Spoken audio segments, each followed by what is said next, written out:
Hello, everybody. Good afternoon, and thanks for having us and for being here. I'm Andy Bounds. I cover trade, among many other things, at the Financial Times in Brussels. As we know, trade is now becoming economic security as well. What used to be sort of set up as a system for the most efficient way of moving goods around the world and production has morphed into something more complicated, where one has to consider economic security concerns, technology controls, the rise of China as a power which perhaps doesn't use the same rules of the game as many other countries. And of course, we now have the prospect of a return of Donald Trump in the White House and his own way of using tariffs and trade for different ends. So I'm very pleased to be joined here by an excellent panel of speakers. We also have one online who I think will be joining us in a second. So on my right, I have Iuliu Winkler, who is the Vice Chair of the International Trade Committee of the European Parliament. On my left, Daniela Schwarzer, who's from the Bertelsmann Stiftung, and Glenn Magerman, Associate Professor of Economics at the University Libre de Bruxelles. And online, we have Julia Friedlander, CEO of Atlantic Brücke. So thank you very much for joining us. So we're going to start talking about this kind of, is there a prospect of a global alliance of democratic trading partners who can do things together in this world to sort of limit, to preserve technological edge and limit the catch-up of maybe authoritarian actors. And I'd like to start with Daniela, if you could sort of maybe frame the issues and how the developed world is grappling with them. Well, had you asked that question a few months ago, I would have easily said yes, and it's happening. But now, with the US elections and the incoming US president, Donald Trump, in January next year, who has already said that he is planning to impose tariffs on Europeans. He has recently mentioned also Canada and Mexico with even higher tariffs. That whole question of whether there is a possibility among like-minded democracies to create an even closer and more open economic space, which would include technology, digital developments and everything. I think we are right now at a moment where the answer must be we don't really know. Because I would argue there is a joint interest across the Atlantic and well into Asia with Japan, with South Korea. There's a strong interest to move closer together because China is becoming an increasing challenge. But if you have the biggest single economic player here, the United States, announcing tariffs on allies and the strong wish to rebalance its external economic relationships with key countries, there is a risk that we actually enter into a phase where there are more trade disputes, there are more tariffs, and there is less of a strategic outlook where we could go together. Glenn, would you agree with that? And is there also a danger that it sort of pits people against each other, the US approach? Right. So I think, well, the starting point is that we've had, after the Second World War, the rise of the GATT and WTO, which is still our kind of negotiation and collaboration platform, I think. But it's not going really well, right? So the dispute settlement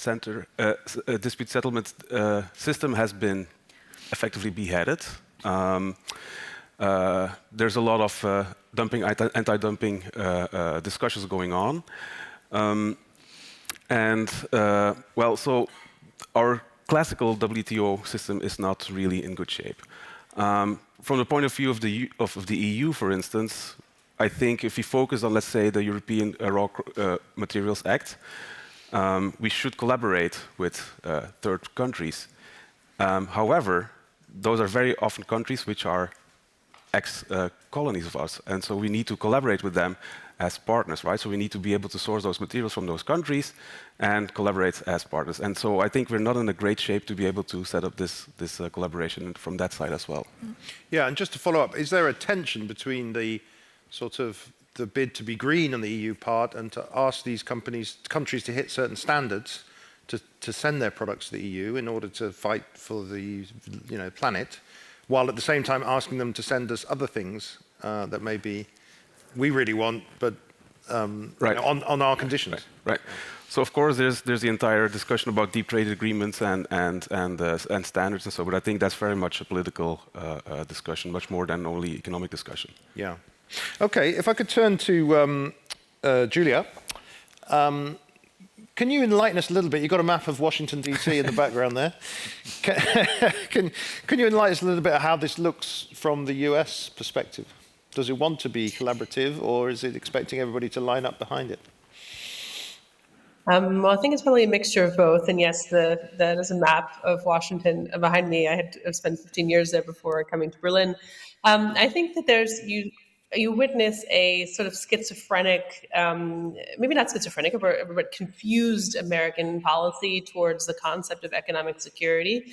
It started under the first Trump administration, continued throughout the Biden administration, although you could arguably say they put a sort of coherent package around the concept. And now as we head into a second Trump administration, a continuation of the similar concerns that you experience in Europe.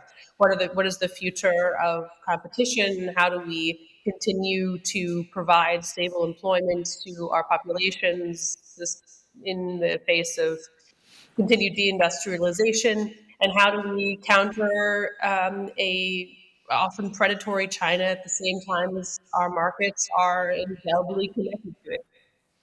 So I think that there's a lot of focus on European dependencies and the perception, I think, in some of these European conversations that America has found the recipe to sever itself from those dependencies.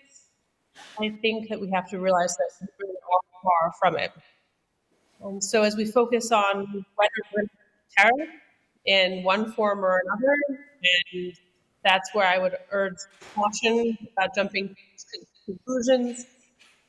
There is going to be continued tension between market valuation, the profitability of firms, home employment levels, and of course, how you calibrate international trade balances.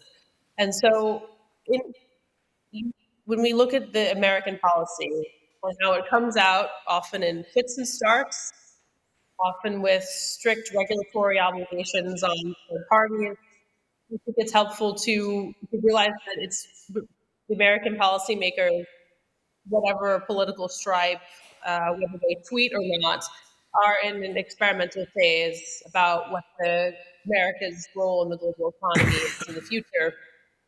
When I tend to sit back and when I have sort of some darker hours in the evening, I tend to look at some trade flow data and realize that after the pandemic, the whole concept of who's a great power in the trade space has been upended.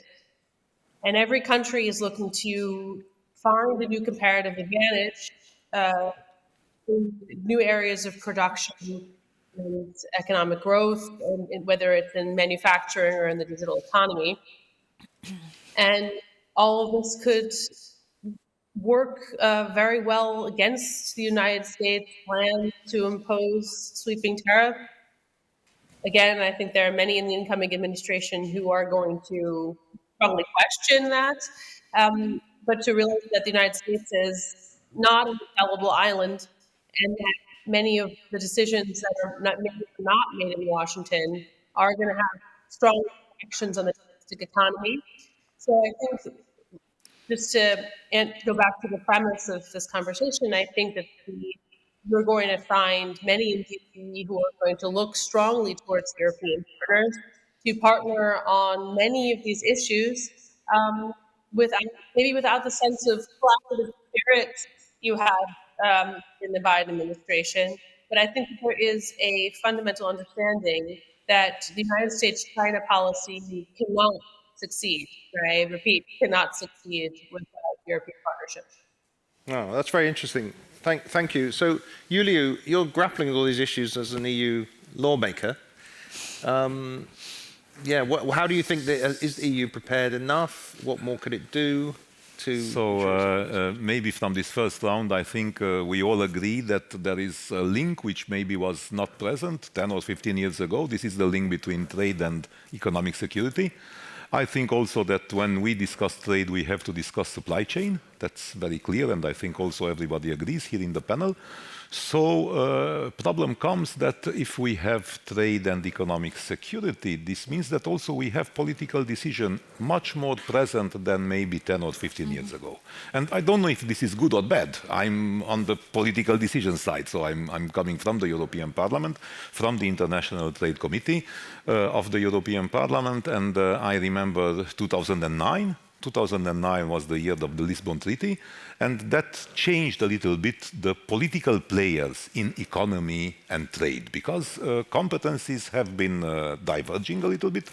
We have EU-only competencies in trade, we have shared competencies in investment, we have member state-only competence, and then, okay, so what we are discussing now about? We are discussing about friendshoring. Let's make the alliances of democracies working in trade. And my question is our homework done here in the European Union? If you remember CETA, of course you remember CETA, the Canada agreement. Is it ratified by the member states after, I don't know, 7 years or 5 years it has been? We have 17 member states ratified this agreement out of 27. And if Canada is not a like-minded partner, I mean that it's hard to find another one.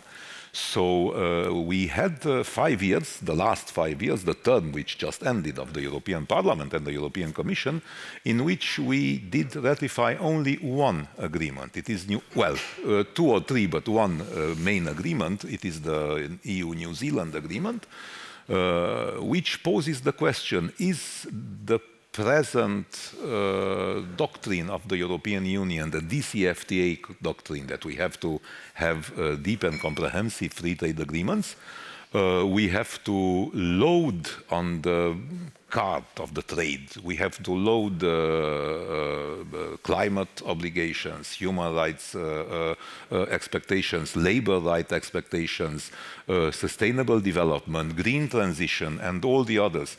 This is very important because the EU is also about values, not only about interest. But where is the limit? How much is not too much in this line? So I think that we have to do something at home. For example, this ratification of CETA, we have to do some convincing that the EU can still deliver, that the European Parliament can still deliver. And this is not so very obvious in this moment, I have to say, and I think many in the room also share this view. And I think that we have to do something which is very complicated. I just make a hint at it, because it would be something about changing mentalities in the greater, larger public in the European Union. So I'm a guy who's elected by constituents, and all the other 719 colleagues of myself in the European Parliament are elected by constituents. And if our constituents don't believe that trade is good, then many of my colleagues will also not be very keen to ratify, to vote, to extend, to debate on trade in a positive manner. I finish with 30 seconds I have a very naive thought. Because when I'm looking to all the, for example, in history channels and documentaries, speaking about showing us ancient civilizations, all the stories of ancient civilizations begin with the following. It was a civilization which flourished, which began to manufacture and so on, and then they began trading. And after they traded, they became a great civilization. Why is it not true today, if it was true some thousands of years ago? A positive approach to trade. Yeah, and it's interesting that President Macron made a remark about when Trump arrived, we need to stop being herbivores and become carnivores. But of course, that doesn't extend to eating Canadian beef or Brazilian beef. But anyway, so just what are we trying to protect here? What is our security? What are the key things? The big development was the restrictions on semiconductor machine sales by ASML, right? ASML is the leading world player in these things, 10 years ahead of anybody else. And by stopping China getting those, you restrict its tech industry. Are there other areas where we have an advantage like this, where we have the technology? Does anyone want to come in on that? Well, hopefully. What would you be protecting if you were, Ursula von der Leyen? So you're asking a German. And, Cars. We have a very bad example, I think, honestly. The German vote on the tariffs on Chinese e-vehicles, which, you are asking for what is being protected. And here, clearly, an industry which is not leading on e-vehicles, apparently from a government's perspective that is going into elections, didn't want those tariffs because of retaliation expected in China. And so the risk, and I'm quoting this example, the risk is that in this more competitive environment where trade interests blend with security interests, where global power aspirations or leading world power aspirations of China compete with US leadership, in that world, there's one big interest, and we need to protect that, and that is the European Union must try and stick together. Because being divided over these issues, I don't think will help us in any particular way in the medium term. Maybe in the short term, you can make a little win and explain at home that you protected your domestic interest. But we need to realize that as a big European market, we are relevant in the world. If we are not prepared for a situation where external players may actually deliberately try and divide us, then we will lose ground and we will lose our power base.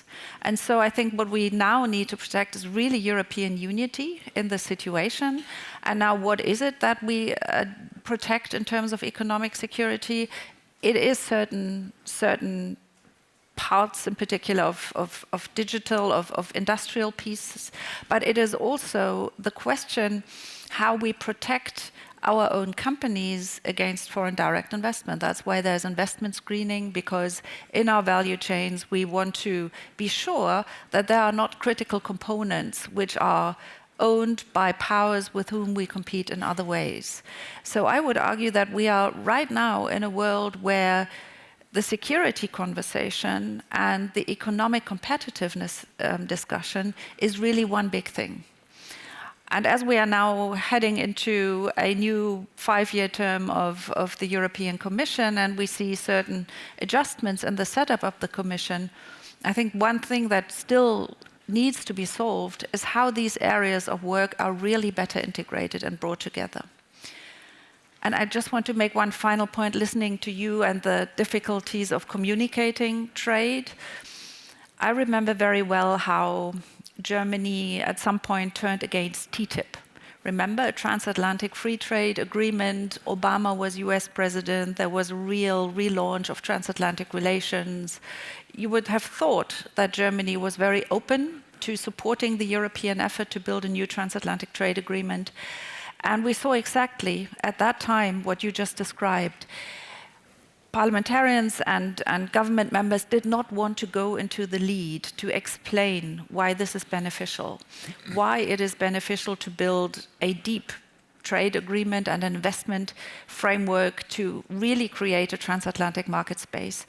We lost that opportunity then, I think really because the political leadership was not strong enough vis-à-vis domestic audiences to explain and also to think through how the losers get paid off, because that's usual. When you forge a trade agreement, there's always some group or some industry that may have a disadvantage.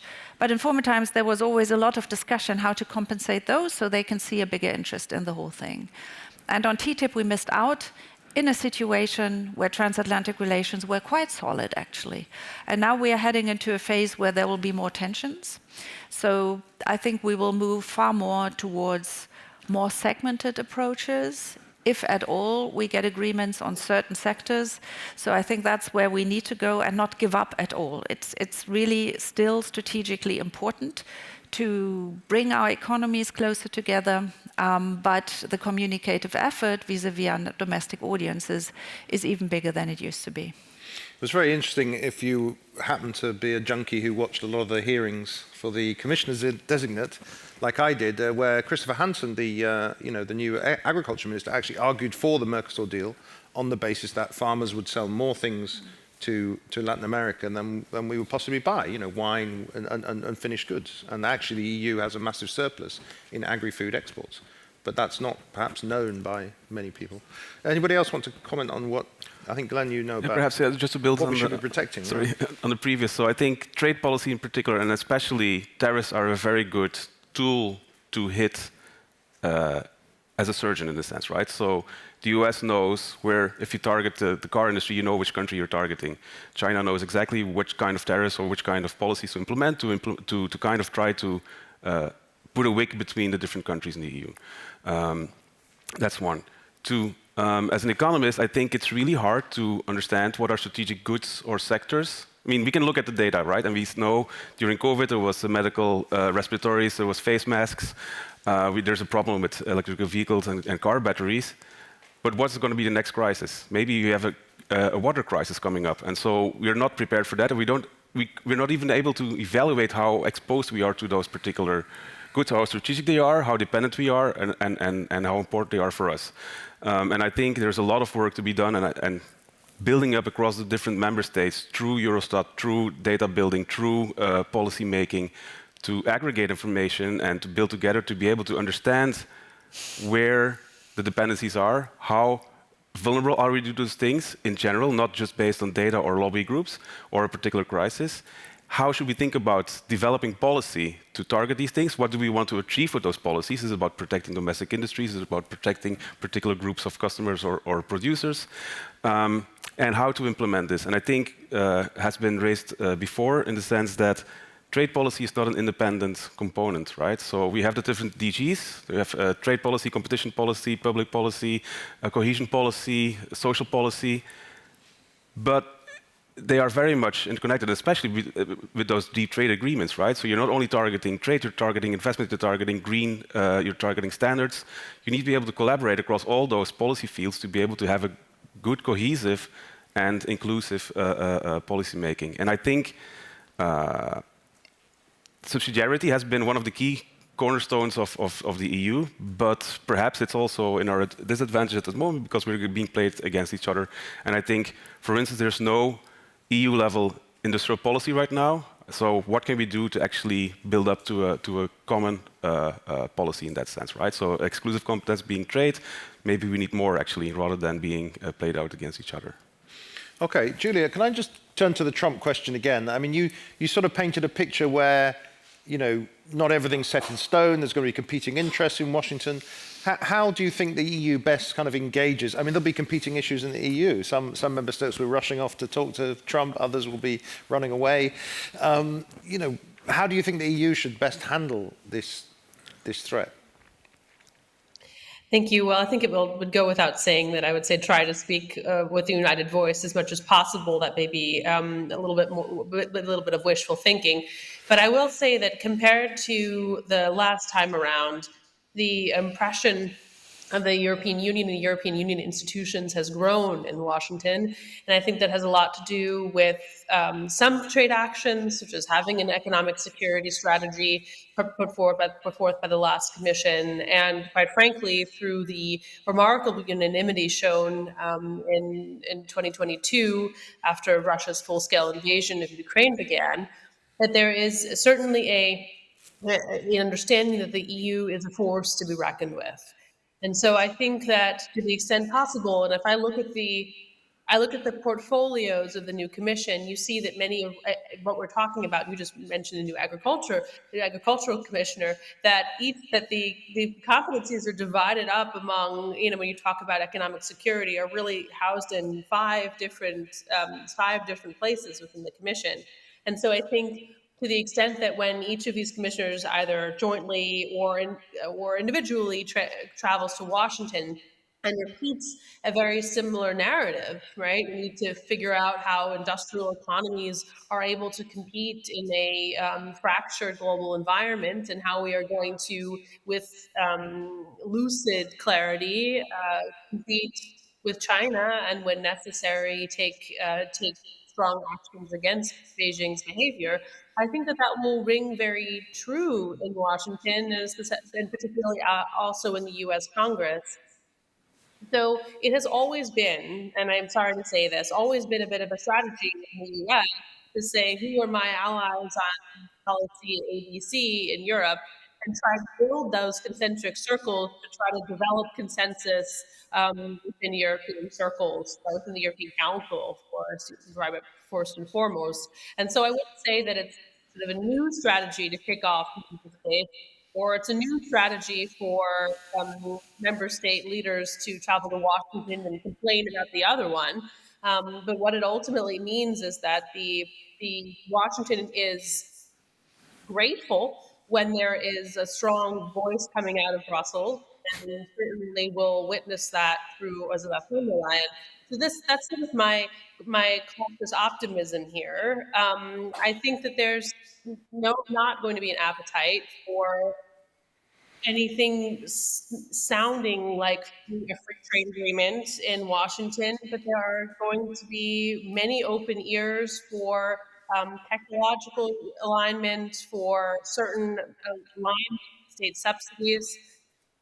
You have to cut through the noise and understand when I say that Washington is confused, that there is a predominant in Washington, more voices that are thinking like the European Union than those who are thinking in terms of abstract tariff, including the president. Right, very good. And Iuliu, do you think we can build that unity in the EU? And also, where do these new, I mean, since Trump was here last time, we got a note of new instruments, didn't we, which I think have now been seen as anti-China instruments, but originally were sort of anti-Trump instruments. Yeah, well, we got a lot of new instruments, but I think we also got a lot of the old problems which are still on the table, because we never stop speaking about the EU, which should speak in one voice. But that is increasingly difficult. And just let me, we spoke about the TTIP. That's one dear memory of myself. I was a huge fan, and I really think that that would have set a different course to our transatlantic relations and would have been a very, very good thing. At that time, in 2014, TTIP was the main topic of the European elections in Germany and France.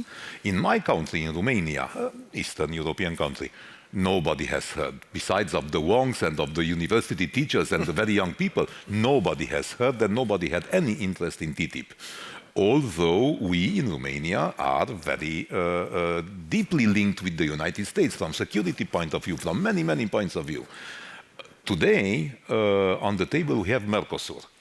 And probably that's a sign of the deeper integration of my country to the European Union, that suddenly there is a huge opposition in Romania against Mercosur. I'm not sure people who are opposed, the agricultural associations and so on, know the figures about Mercosur. And I'm sure that we are 32 members of the European Parliament coming from Romania. If we all go home for 30 days and we speak only of Mercosur and only in the about figures, I mean about what is on the table, we will not succeed in changing the mood of those people. So we have, and as it was said also, that it's about a free trade agreement which has different sectorial effects. So some sectors have to be compensated for some losses, and maybe that is easier to do because at sectorial level you have some European associations, you have some knowledge, you have some leverage on discussion. But there is also a different kind of unequal effects of free trade agreements, and that's the regional effect. Because if you look inside the European Union, 27 member states, 300 some regions, you will see that for each and any free trade agreement, you have regions in which you can account for the wins, and you have regions in which you can mainly account for the losses. So just a very recent example, the EU support for Ukraine in agriculture. Nobody was bothered in Belgium, I believe, about the Ukraine agricultural products flooding. But it was a huge problem in Poland, Slovakia, Romania, and Bulgaria. So it was a regional effect. But if we are in a common market and if EU solidarity is true, then we have to show for this solidarity, which is not so very easy. So I think, nevertheless, I'm not complaining. I think I come down now like somebody from the parliament continuously complaining. No, I'm not complaining, but I just say that we politicians need the help of associations, of academia, of the civil society, of NGOs, of people understanding trade and working in trade, so that we can develop arguments, and we have to strive for this one voice. The European Union is a rules-based organization. What are we? A rules-based organization. So we need rules-based trade. We will not have it. At least I don't see in the following years WTO getting sorted out the questions, the challenges. They will not be able to sort out the litigation. I don't think so in the following years. It's almost impossible. But still it has to be kept alive, and still we have to make the argument for the rules-based multilateral trading order, because if not, then we have the other one, which is the power-based and the very sectorial tit-for-tat trading order, which is far from being ideal. Yeah. Just briefly again, yeah. Sorry, it's very nice to hear you say about regional inequalities. We have an ongoing project where we're doing exactly this. So we have the 235 NUTS 2 regions in Europe. You look at trade policy, public policy, industrial policy, and see what's the regional impact. And it's indeed true. So I'm very happy to hear that it's also in the minds of people, but also data-wise or simulation-wise, it's true that you'll have countries which have the top winners and top losers within the same country. And some of those, according to the model, are Germany, Hungary, and the Netherlands. Right? So a lot of this heterogeneity that you will only see at the regional level, which you can never see at the member state level, actually. And so these are important, especially from a political point of view, again, important components. So yeah. Because I mean, a lot of Trump support was built from those states which had lost out into trade. Right, we've got time for some questions, online or from the audience. People online can ask, and I will see them. But anyone in the audience have a question they wanted to ask? We have a gentleman at the back. I don't know if we have a microphone or if you just maybe it's a small room, so maybe just stand up and tell us who you are and ask us your question. Thanks.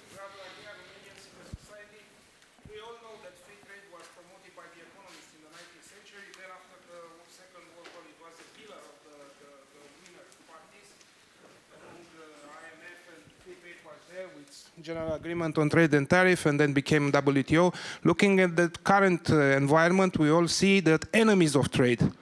Could you please tell us which are the lobbyists for the free trade? Which is the leader for the free trade? Should it be UK with this new government? Should it be Germany here? Should it be Macron? Should it be, who is the leader of the new free trade area, again, among democracies or in general? Thank you. Yeah. That's a good question. I mean, I think the UK has left the EU, which is not news, but it was well known as a champion of free trade, and indeed since has done some free trade deals with partners which farmers would probably disagree with greatly, but, were approved by the general public. So it shows it can be done, with New Zealand and Australia. The EU was not able to do a deal with Australia because of the amount of beef it was prepared to buy. The UK did. So anyone got any ideas of where the champions of free trade might come from? Well, look, I think there are countries, in particular those with a very open economy, and Germany is among them, the Netherlands, but others as well. They have a huge interest to really actively engage, because we are in a situation where really the world map is being redrawn. We have not decoupling, but we have more risk management vis-à-vis China. We may be pushed towards more of that by the United States if Donald Trump decides to ask Europeans, if his stance on China hardens, to go along with him. And that would, accelerate developments. And now I think Europeans, and in particular those economies which are most open, have a key role now to seize, and first of all to talk to the United States as early as possible, even before January 20th, and try and argue why we have a mutual interest to keep our economies open to at least some extent. And then secondly, yes, I would think Germany as the largest economy, 27% of GDP of the Eurozone alone on Germany. If you add France, you're almost at half. That is a critical economic mass. So I would hope that both countries that are comparatively open understand that they have an interest to be shapers of the future EU trade policy. Obviously, the competence lies with the Commission, but as so many things are changing right now, and as there's such a need to bring the debate on security closer together with the trade debate, plus the digital and tech discussion which we are having, which is on the one hand a regulatory one, but also an industrial policy one, because we need to leap forward in terms of competitiveness. I would hope that the European Commission gets serious backing from national capitals in this effort to avoid that Europe loses economic ground. Yuli, can I ask you, I mean, obviously the new member states, as we still call them sometimes, 20 years ago now, but Poland, Czech Republic, Romania, but they were, at least when they joined, very actively pro-free trade. Is that still the case? Well, if you ask me, I was going anyway to intervene, but that was on a different note, okay, a political note. But I will try to answer to your question, because probably at the very beginning, in 2004, respectively 2007, just try to remember those years. Those were the years of economic boom. Those were the years of endless hopes. And then 2008 came, Lehman Brothers came, and then all the other miseries came, which seemed to never end. 4 or 5 years, and you have a new crisis, you have a new pandemics, and you have a new situation which stresses the resilience to the limits. So I think that it's not fair to say that, look, you have been in the Eastern Europe champions of free trade and now you got scared or you got tired. No, it's about our place in the supply chains. Are we going to stay in the global supply chains and in the intra-EU common market always at that place which is the beginner's chair, or are we gonna get the chances also to climb? And I know that we have to do our lessons, and we do a lot in this direction. But as you can see, problems are not arising at the western part of the European Union. Problems, unfortunately, are arising at the eastern part of the European Union. And we problems, not political problems, war. Oh, yeah. War and conflict. Yeah. War and conflict. And that comes with a price. And what I was, if you may give me 1 more minute, please. Yeah. What I was going to tell on a political note is that I'm looking to the panel of the Winfried Mantel Center, which is one of the hosts, or the host of this event at these 2 days thinking. And I remember my discussions with Wilfried Manfreds, and I think that some of the ideas that he said were linked to the globalization which has to work for everyone. This was one of the, is it true? This was one of the ideas of Wilfried Martens. Globalization has to work for everyone. So I think free trade also, the question was about countries which are champions of free trade. But also I think that there have to be political powers that have to be champions for the free trade. And I am very confident that my political party, family, the European People's Party, will continue to champion free trade, free and fair trade, but free trade and openness of the European Union. And that was one of the ideas of our great founder, Wilfried Martens. A very good point. Any more questions from the audience? So there's a gentleman here I saw first in the front row. Thank you. Very interesting discussion. Just a quick question, because I think probably we're in Brussels, but I would say that almost identical kind of conversations are happening in Tokyo and Seoul. You know, heavily dependent on the US, heavily interlinked with China, dependent on US security guarantees. So wouldn't it be incumbent on the EU to talk more to both Tokyo and Seoul over the next 5 years? I think we sort of covered that. Yes, that's what I sort of tried to say in my first take. I think it's crucially important. And it's not only because we are, in a way, we sit in the same boat because of the structural conditions which you have described. We depend on US security guarantees. We are open economies. We need resources from abroad. Japan has its own painful experience with China years back.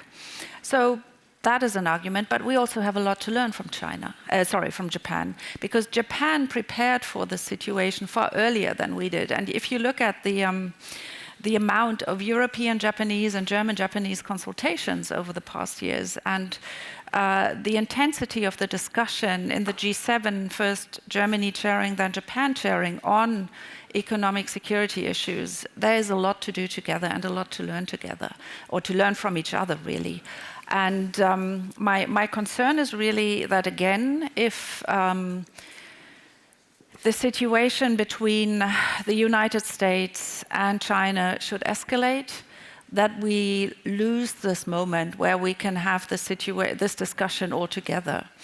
Because as Europeans, we are very interested to build closer relationships with Japan and South Korea, but if Trump imposes tariffs on us and really makes it more difficult for us to be a close partner to the United States, this can have a certain dynamic also with regards to the triangle in Asia with US-Japanese relations. And I would argue that the security dependency of Japan is even bigger on the US than ours. And that could lead to dynamics where the core conversation is not going to happen between Europeans and Japanese or South Koreans on the one side, but really between Washington, D.C. and the Asian partners. Also because the key strategic interest of the United States has now moved towards Asia. I also believe that the US is so significant, so large, the security guarantee is so big. So, for example, we had the critical raw materials agreement, which Japan secured with the US and the EU couldn't secure with the US. If you were to say to Japan, you should not sign that deal until the EU has a deal as well, they will probably say, no chance. So, how far does the sort of unity get? Because actually, in the end, these are fundamentally bilateral relationships with a very, very significant global power, right? I agree. But sorry, we had a question. Yes, Peter Iuliu, Policy Director of the Martin Center. Well, our title suggests that it's just trading between democracies, but some countries come to my mind, such as Singapore or Vietnam, who have a strong interest in open and rule-based trading and other rule-based order issues. Why excluding them? They are powerful and rising powers, and maybe others might come in the future into this kind of club. So that leads us to a tricky thing of the democratic versus autocratic systems and or trade. There's maybe a kind of trade-off even in these kind of strategies we might pursue. Thank you. Anybody want to take that one? Julia, maybe? No? Just a 10-second thought, and we didn't even mention the UK. Why didn't we mention the UK in this discussion? Or we did, and I missed it? Because yes, that's a very interesting situation about Vietnam. That is very interesting. That can you have a sort of relation that can satisfy also the people who are always pointing at the human rights problems in Vietnam? Can you not look there? Of course, you cannot look. We are the European Union. We cannot close the eyes. But in the same time, I think that we have to find out, and I think you are right, we have to find out also how to interact with different kind of political systems. But we were talking today of democracies trading together, and then I missed this little bit hint or a discussion about the UK. Will they decide to continue their regulatory divergence? Will they stop it? Will they, sometimes it was a few years ago, it was a sentence about frictionless trade. Today it's not frictionless, and I think my impression is that each month brings new and new burdens, not more and more frictionless trade. So can we keep it close with the UK? Because I'm sure that it is our interest, it would be our interest. And the transatlantic cooperation, I think it would be including absolutely the United Kingdom. So that would be also a topic, but obviously, not enough. Another panel. We had a question from online as well. Then I'll come to the lady there. But about trade and democracy. Does democracy actually have an impact on European trade policy? We have this question now from some people in France are saying the Mercosur, it's unfair because France can be outvoted, to do this deal. I mean, is the EU sort of set up for this new world of accountability to populations? As you say, maybe 20 years ago, nobody really noticed these deals. Suddenly they're very engaged in them. Well, I think everything we said about the problems to ratify agreements these days and to get political leadership, that goes to that question of how democracy and trade agreements play together. And I would always argue we shouldn't hide those decisions because they are of strategic importance. And it is a question of political responsibility to explain not only why the step is necessary, but also what would happen if we don't move. Because right now what we see, the Commission is mandated to negotiate an agreement, negotiations go on and on and on, it's done, it's a deal, and then ratification doesn't happen. And also this limbo has a huge price for the European Union. Not moving is also costly in times where many others are moving. So I really think we need to be very honest, and we need to look back maybe also at things that haven't gone well in the past, where we missed opportunities. And I would like to comment on your question, why don't we talk about the UK? I think it's absolutely right. We must speak much more about the UK. There's a window of opportunity now with the later leadership and the European Union, where we see how important we are for each other in terms of security. If you look at the role the UK plays in supporting Ukraine against Russia's aggression, and you mentioned the war as really a defining element for what's happening on our continent. We can't push that away. That is, I think, the biggest challenge. And the UK is a big supporter, it's a NATO member, and we kind of miss the moment right now where we can say, let's build closer security partnerships, and it's happening between London, Berlin, London, Paris, and others, but also look at the economic relationship. As EU members, I think we should have a key interest that the UK is strong. And so I do believe we need to review some of the problems that have been caused through and after Brexit, and really think about our continent more holistically and bring together the security dimension and the trade dimension. And Glenn, can I just ask you, as an economist, and we started this by saying, trade is about making things more efficient. So something like the EV investigation, where you make Chinese imports more expensive, means the consumer is going to be paying more for a car. On the other hand, you might preserve an industry and jobs which otherwise might go. So how easy is it to balance out and say, actually, this is the right approach, that's the right approach economically, and then convince people, That's a very good question. I hope to be able to touch on that, because we talk about trade policy all the time, but it's about integrated policies across multiple dimensions, and industrial policy is one of those key components. And very often, I mean, the old industrial policy is trade policy, right? So you try to protect your domestic industries by raising tariffs, making it harder for international competition vis-à-vis the domestic market. We know in theory and in practice what this means: higher prices, bad for consumers, generally welfare losses. The good thing is you have tariff revenues, perhaps, right? So maybe you can kind of smooth some of the problems there. On the other hand, industrial policy might be about subsidizing, trying to attract the electric vehicle plants. Northvolt is a particular recent example here, which is going to lower price for consumers, making those domestic industries more competitive in the international market. So the dynamics are much different from trade policy versus industrial policy, while the initial idea was actually the same. Going back to the integrated policy decision-making, so one big problem, I think, for the current EU industrial policy is that there's no integrated policy, in the sense that there's a lot of subsidy shopping going on. So a manufacturer goes to Germany, goes to France, goes to Spain, goes to Sweden to ask, where can I put my factory? And so this is a race to the bottom that again is playing against us in terms of how divided we are in that sense. So yeah. And just 30 seconds maybe, yeah. Also to answer your questions. That's why we so much needed the WTO. Because the WTO, if it works, can tell you this subsidy is fair or unfair, this is dumping or it's not dumping, or at least has rules for establishing all those facts. Yeah. So we had another question, lady second row back. Thank you. Hi, yes, my name's Sandra Kaduri. Just maybe it's slightly to the side, but there's a rumor that Elon Musk wants to put $78 million into Nigel Farage's Reform Party in UK.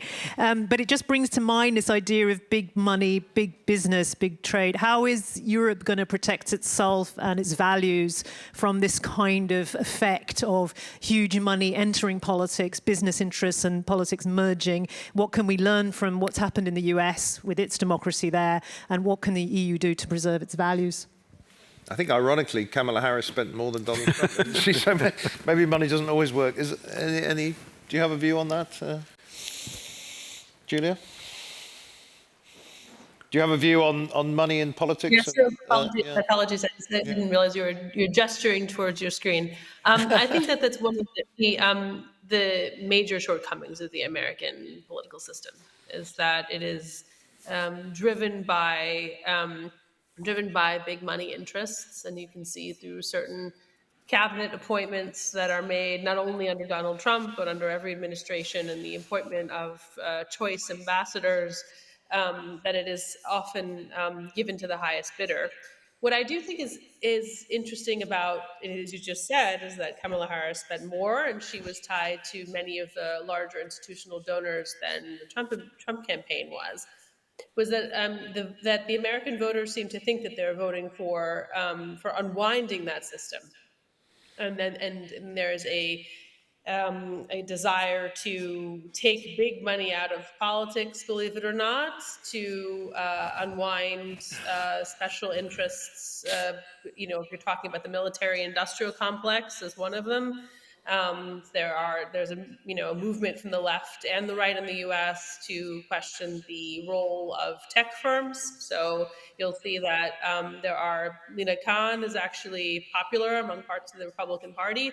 So it's really sort of I think we're at a very sort of liminal moment in the U.S. about whether the big money driven political system is sustainable. I think that we've noticed. I think that the European electoral processes are very resilient. Let's face it, facing wars, facing rise of fringe parties. Yet still, we see a composition of the European Commission and the Parliament that are, not the way we thought they might have looked when we started this great election year or super election year. And that quite frankly, there have been external parties meddling in European elections for a very long time. Maybe they weren't Elon Musk, but they had other big names from other countries. So, whether Elon Musk pumps money into Nigel Farage or not, I think that there is you see that Europe is quite more driven by parliamentary politics from the bottom than the U.S. is. That's my personal view of the situation. If I could come back maybe just to 2 seconds to some of the comments that some of my colleagues made, because I apologize I'm not there. I have something akin to COVID, so hence the tea. Is that, the question we're ultimately asking is how to preserve a Western way of life. And if we talk about whether we're only going to work with democracies, this was something that, frankly, the Biden administration tried at the beginning of its term in hosting a summit of democracies. And then they realized that there were going to have to be some candidates at the table, but with whom we had close ties, who weren't necessarily on the spectrum of democracy. And so it got renamed into the Summit for Democracy, and then proceeded to design the Indo-Pacific Economic Framework, what sort of was a non-trade trade agreement with Asian partners that was putting labor standards ahead of market access, and lo and behold, it didn't really didn't gain traction. And so I think we're in a little bit of a sort of maybe sober moment about how we define who we work with and when. If you question whether to work with Vietnam or Singapore, well, we've been working with them for years and years, and the more you exclude China from your value systems, the more your goods are going to be routed through Vietnam and your financial transactions are going to be rerouted through Singapore. So I think it's a question about how you put, the principles of supporting democracy abroad on the scale with fundamentally supporting what has economic fundamentals of what has supported European democracy on the other side of the scale. So it's a complicated picture there, but I think we're in for a period of reality. That's a very complicated position. There's about 1 minute left, Iuliu. I don't know if you just want to briefly mention what happened in Romania with the elections, which we don't know if there was foreign play, right? But we had a, That's not really a trade issue, but but I mean on the money issue. Probably it's a money issue, and for sure it is a foreign interference issue. Yeah. Of course, now I can be blamed because I cannot put evidence on the table at this moment. But we had yesterday, the Parliament had a discussion in the Internal Market Committee. I could not participate because I was still at home.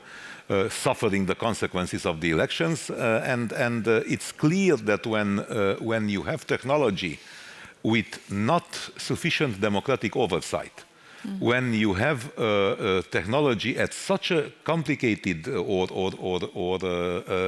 hard to get level that the institutions that are supposed to oversee what is happening are either lacking the technical capacity or lacking the human capabilities to exercise this oversight in real time, it's no time, because when you prepare an election, it's about 10 days, 20 days, 30 days, it's about the electoral campaign. 3 months ago, nobody was capable to flag that something will possibly happen, and that needs oversight.